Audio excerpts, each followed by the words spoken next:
साथियों, राधे राधे, जय श्री कृष्णा। तो साथियों, हम रोजाना की तरह आज फिर से आपके लिए एक और राजस्थान जीके से संबंधित जो महत्वपूर्ण दुर्गों के बारे में जो तथ्य कहे जाते हैं अर्थात कि जो कथन कहे गए हैं इतिहासकारों के द्वारा, उनके बारे में हम संपूर्ण डिटेल लेकर आए हैं। साथियों, इस वीडियो से आपके जो भी डाउट हैं, जो दुर्गों के बारे में जो तथ्य कहे गए हैं, जो कथन कहे गए हैं इतिहासकारों के द्वारा, वो संपूर्ण कॉन्सेप्ट क्लियर हो जाएंगे इससे। तो साथियों, वीडियो को लास्ट तक अवश्य देखिएगा और हमारी वीडियो को लाइक करिएगा और चैनल को अगर आपने सब्सक्राइब नहीं किया है तो चैनल को सब्सक्राइब भी अवश्य करिएगा। तो साथियों, स्टार्ट करते हैं वीडियो को। चलते हैं, अपन देखते हैं प्रश्न को। कि साथियों, अपना पहला कथन है कि घोड़ा कीजे काट का, घोड़ा कीजे काट का, पग कीजे पाषाण, अख्तर कीजे लोहे का, तब पहुँचे जैसाण। घोड़ा कीजे काट का, पग कीजे पाषाण, अख्तर कीजे लोहे का, तब पहुँचे जैसाण। तो साथियों, ये कथन किसके द्वारा और किस दुर्ग के बारे में कहा गया है? यहाँ पर ऐसी की ऐसी पंक्ति आपको पेपर में दे देगा और पूछेगा कि ये पंक्ति किसने कही है और किस दुर्ग के बारे में कही गई है।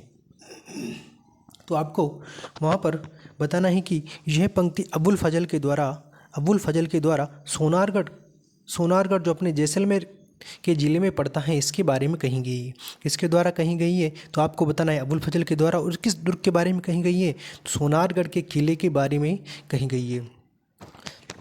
तो अपन अगली पंक्ति को देखते हैं यहाँ पर कि दूर से देखने पर यह दुर्ग ऐसा लगता है जैसे जहाज ने रेगिस्तान में लंगर डाल रखा है। साथियों, अपनी पंक्ति क्या कह रही है कि दूर से देखने पर यह दुर्ग ऐसा लगता है जैसे जहाज ने रेगिस्तान में लंगर डाल रखा है। तो साथियों, ये पंक्ति किस दुर्ग के बारे में कही गई है? आपको बताना है कि दूर से देखने पर यह दुर्ग ऐसा लगता है जैसे जहाज ने रेगिस्तान में लंगर डाल रखा है। यहाँ पर आपको ऐसी ही पंक्ति एग्जाम में दे देगा और आपसे पूछेगा कि ये पंक्ति किस दुर्ग के बारे में कही गई है। तो साथियों, ये पंक्ति भी अपने सोनारगढ़ के किले के बारे में कही गई है साथियों। और आपको मैं बता दूं कि सोनारगढ़ दुर्ग है ना, अपना सोनारगढ़ दुर्ग साथियों राजस्थान का एकमात्र ऐसा दुर्ग है जिसकी छत लकड़ी से बनी हुई है। साथियों, सोनारगढ़ दुर्ग राजस्थान का एकमात्र ऐसा दुर्ग है जिसकी छत लकड़ी से बनी हुई है। तो अपन आगे चर्चा करते हैं।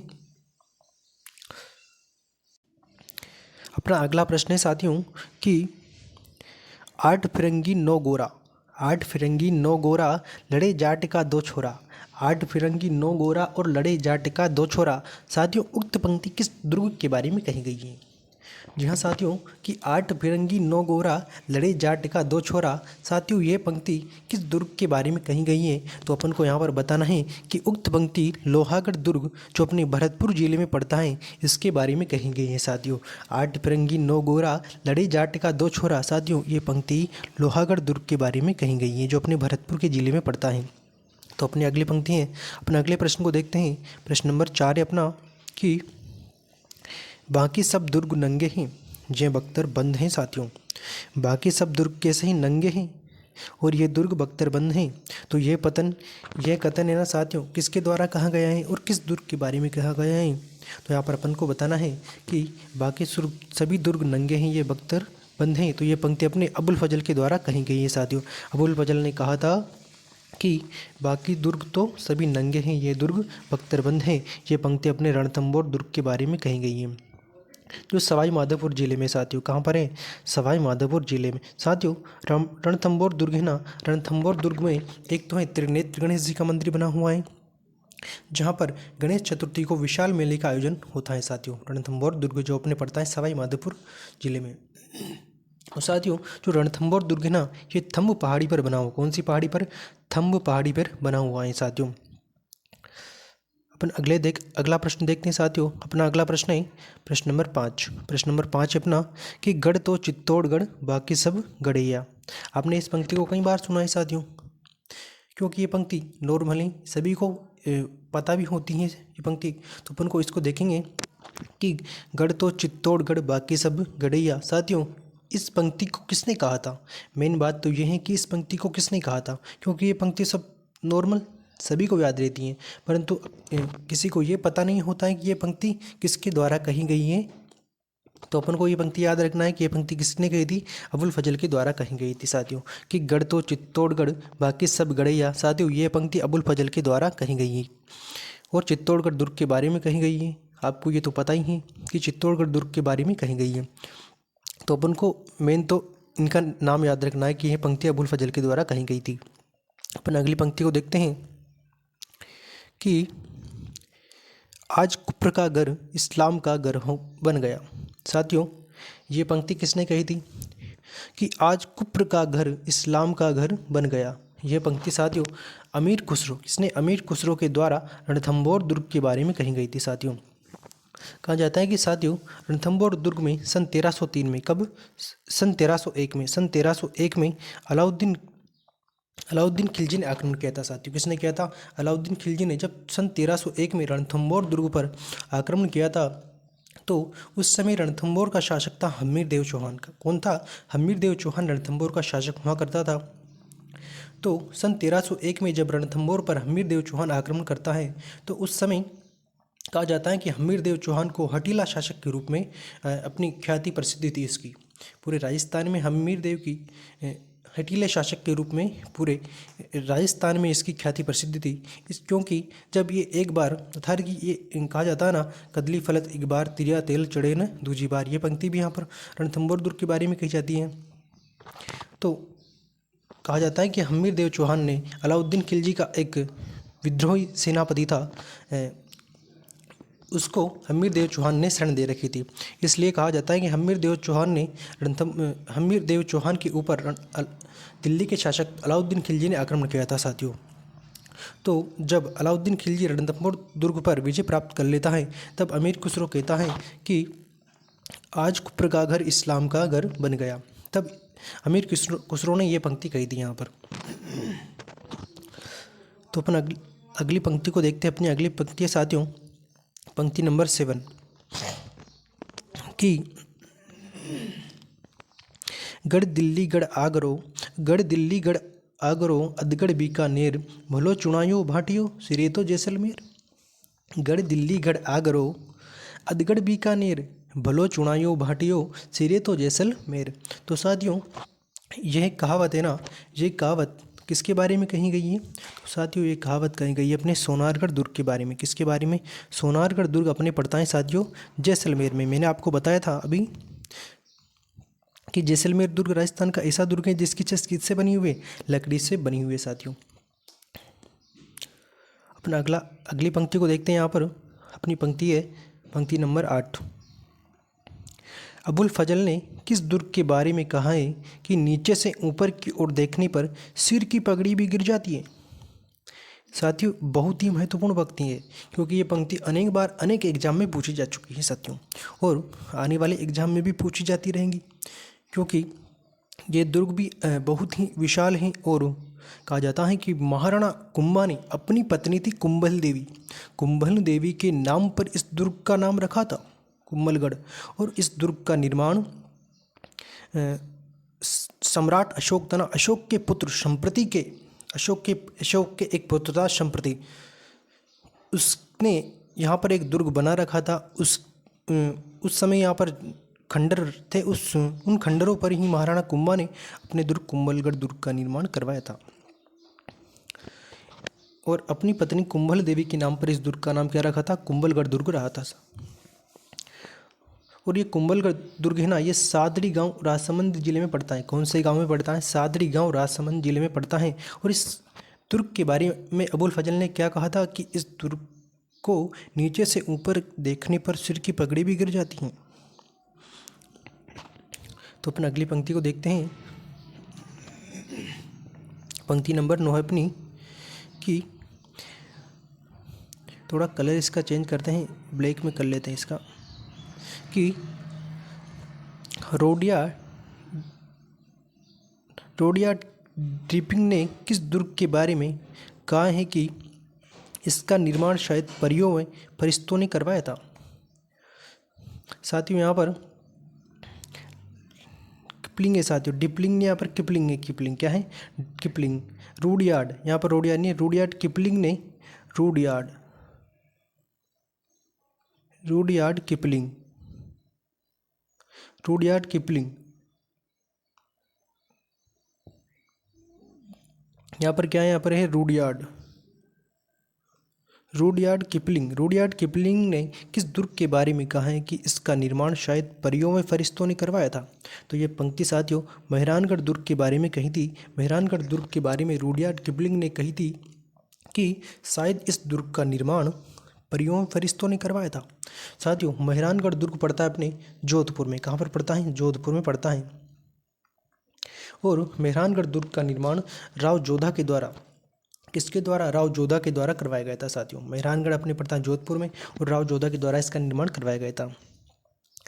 अपन अगले प्रश्न को देखते हैं कि शेरशाह सूरी ने किस दुर्ग के बारे में कहा है कि खैर हुई वरना एक मुट्ठी भर बाजरे के लिए हिंदुस्तान की बादशाह खो देता? यहाँ पर कौन कह रहा है? यहाँ पर कह रहा है शेरशाह सूरी। कौन कहता है यहाँ पर? शेरशाह सूरी कहता है कि खैर हुई वरना मैं एक मुट्ठी भर बाजरे के लिए हिंदुस्तान की बादशाहत खो देता।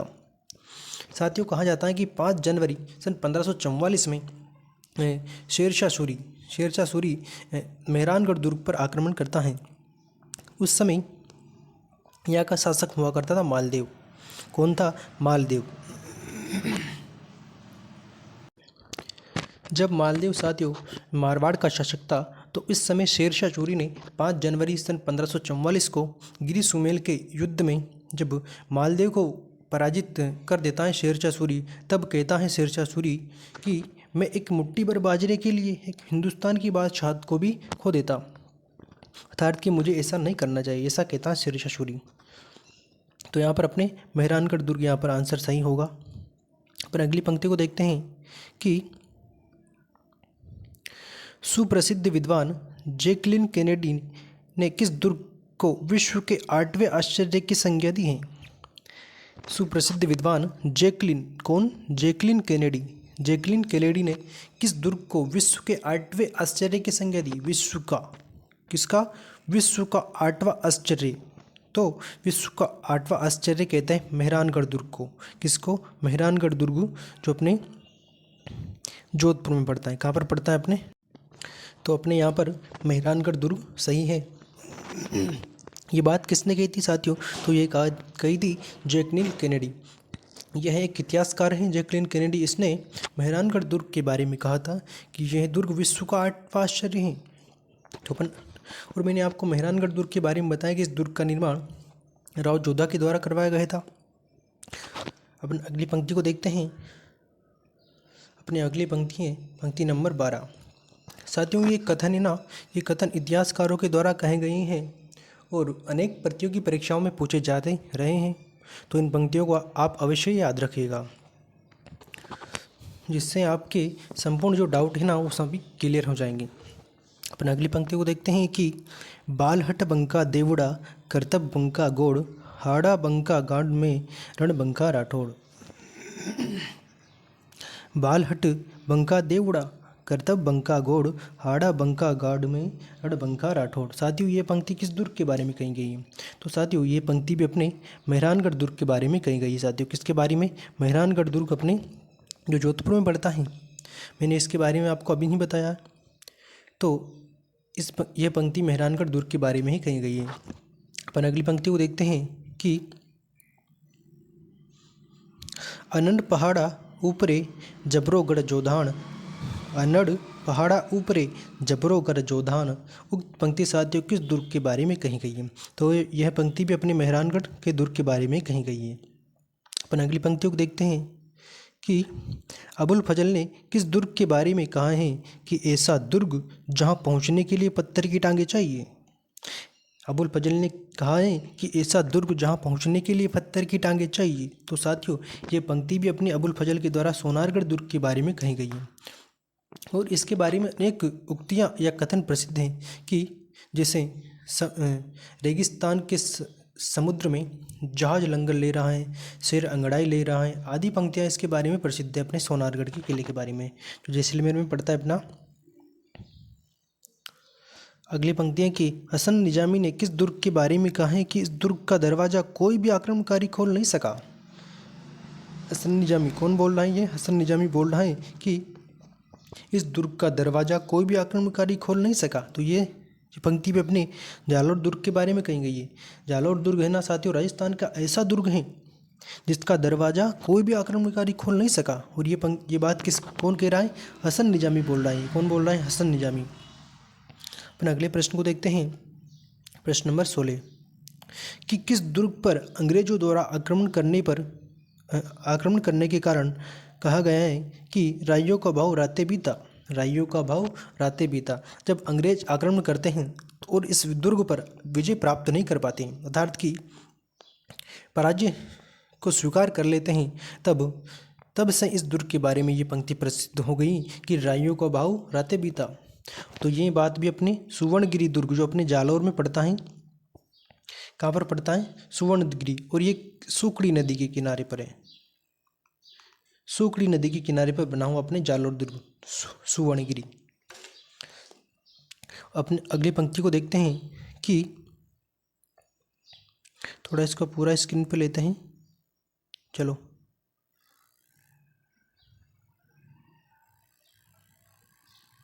हो गया।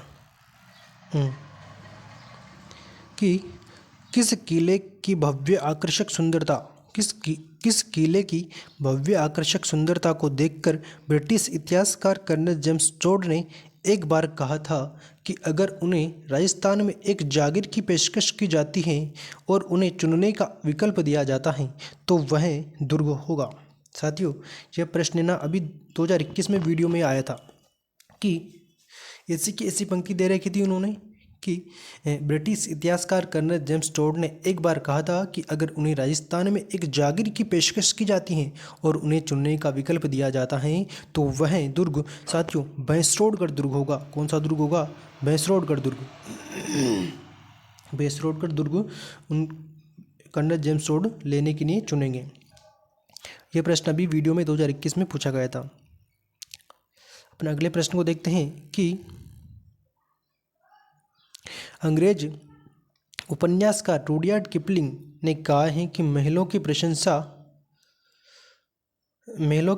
में कहा है कि इन महलों का निर्माण शायद भूत प्रेतों ने किया था। अंग्रेज उपन्यासकार रुडयार्ड किपलिंग, इन्होंने कहाँ के महलों की प्रशंसा में कहा है कि इन महलों का निर्माण शायद भूत प्रेतों ने किया है। तो साथियों, अंग्रेज उपन्यासकार रुडयार्ड किपलिंग ने ये बात है ना बूंदी के महलों के बारे में कही है, जिसका निर्माण छत्रसाल के द्वारा करवाया गया था। छत्रसाल के द्वारा बूंदी के महलों का निर्माण करवाया गया था। और जो अपने रंगमहल है ना, रंगमहल, बूंदी के रंगमहल, इनका निर्माण उमेश सिंह के द्वारा करवाया गया था। अपने अगले प्रश्न को देखते हैं कि आमेर के महलों की सुंदरता को देखकर किस इतिहासकार ने कहा है कि मैंने क्रेमलिन, जो अपने रूस में पड़ता है क्रेमलिन, जो मैंने क्रेमलिन में देखा और अब्रह्मा के बारे में जो सुना है उससे ही बढ़कर तो आमेर के महल हैं। साथियों, यहाँ है अपना कथन कि मैंने जो क्रेमलिन, जो अपने पड़ता है रूस में, क्रेमलिन में जो देखा है और अल ब्रह्मा के बारे में जो सुना है उससे बढ़कर तो आमेर के महल हैं। साथियों, ये बात कही थी अपने बिशप हेबर ने कही थी ये बात। आपको ऐसी की ऐसी पंक्ति दे देगा और बोलेगा कि ये पंक्ति किसके द्वारा कही गई है और किस दुर्ग के बारे में कही गई है, ऐसा पूछ सकता है आपसे। अपन अगला प्रश्न देखते हैं, प्रश्न नंबर 20। प्रश्न नंबर 20 है कि गोरा हटजारे राज भरतपुर का व ब्रितानी फौजों की प्रतिष्ठा दुर्ग के घेरे में दब गई। साथियों, उक्त पंक्तियां चार्ल्स नेटकॉप ने किस दुर्ग के बारे में कही है? तो साथियों, ये पंक्तियां कही थी अपने लोहागढ़ दुर्ग भरतपुर के बारे में कही गई थी। अपनी अगली पंक्ति को देखते हैं कि दीवारों के तो कान होते हैं लेकिन इसकी दीवारें तो बोलती हैं। ये किस दुर्ग के बारे में कहा गया है? दीवारों के तो कान होते हैं लेकिन इसकी दीवारें तो बोलती हैं। यह किस दुर्ग के बारे में कहा गया है? तो साथियों, ये कहा गया है अपने जूनागढ़ दुर्ग, अपने पड़ता है बीकानेर में। अपने अगली पंक्ति को देखते हैं कि बीको फीको पड़ गयो बन गोरा हमगीर, चांदी गोला चालिया आग चूरूरी तासीर। बीको फीको पड़ गयो बन गोरा हमगीर चांदी गोला चालिया आ चूरू की तासीर। साथियों उक्त पंक्तियाँ ना किस दुर्ग के बारे में कही गई हैं? तो साथियों ये पंक्तियाँ ना अपने चूरू के किले के बारे में कही गई हैं। किसके बारे में कही गई हैं? चूरू के किले के बारे में कही गई हैं। साथियों कहा जाता है कि साथियों यहाँ पर नाशक नहीं, यहाँ पर है शासक।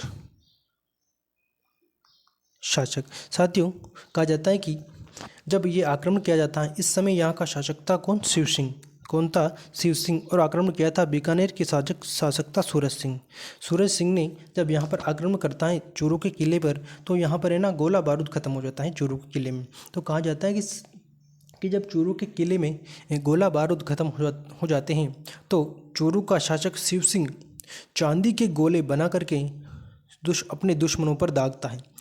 तब से ये पंक्ति इस दुर्ग के बारे में प्रचलित हो गई कि बीको फीको पड़ गयो बन गोरा हमगीर चांदी गोला चालिया आ चूरूरी तासीर। तभी से ये पंक्ति प्रचलित हो गई साथियों। यहाँ पर इस समय यहाँ का शासक कौन था? शिव सिंह था। और आक्रमण किया था यहाँ पर सूरज सिंह ने। बीकानेर का शासक था सूरज सिंह। अपन आगे देखते हैं कि कोटा के किले के बारे में किस इतिहासकार ने कहा है कि आगरा के किले को छोड़कर किसी भी किले का परकोटा इतना बड़ा नहीं है जितना कि कोटागढ़ का है। तो ये पंक्ति साथियों अपने कर्नल जेम्स टोड ने कही थी, जिन्हें अपन घोड़ी वाले बाबा के नाम से पुकारते हैं, कर्नल जेम्स टोड को। राजस्थान के इतिहास का जनक भी इन्हीं को कहते हैं, कर्नल जेम्स टोड को। तो अपन आगे देखते हैं कि कौन सा दुर्ग अनगिनत कब्रों के लिए जाना जाता है। साथियों राजस्थान का ऐसा कौन सा दुर्ग है जो अनगिनत कब्रों के लिए जाना जाता है? बहुत ही महत्वपूर्ण प्रश्न है साथियों ये, तो उसे याद रखिएगा कि कौन सा दुर्ग अनगिनत कब्रों के लिए जाना जाता है। तो अपने बयाना दुर्ग। साथियों मैं बयाना के बारे में एक और बात बता दूं। साथियों बयाना में राजस्थान में सर्वप्रथम नील की खेती का प्रमाण कहाँ पर पाया गया? नील की खेती का प्रमाण राजस्थान में सर्वप्रथम बयाना से प्राप्त किया गया था। साथियों नील की खेती के प्रमाण कहाँ से मिले? तो बयाना से ही अपने नील की खेती के प्रमाण मिले थे। और बयाना दुर्ग है ना राजस्थान का एकमात्र ऐसा दुर्ग है जो अनगिनत कपड़ों नहीं या फिर कब्रों हैं, कब्र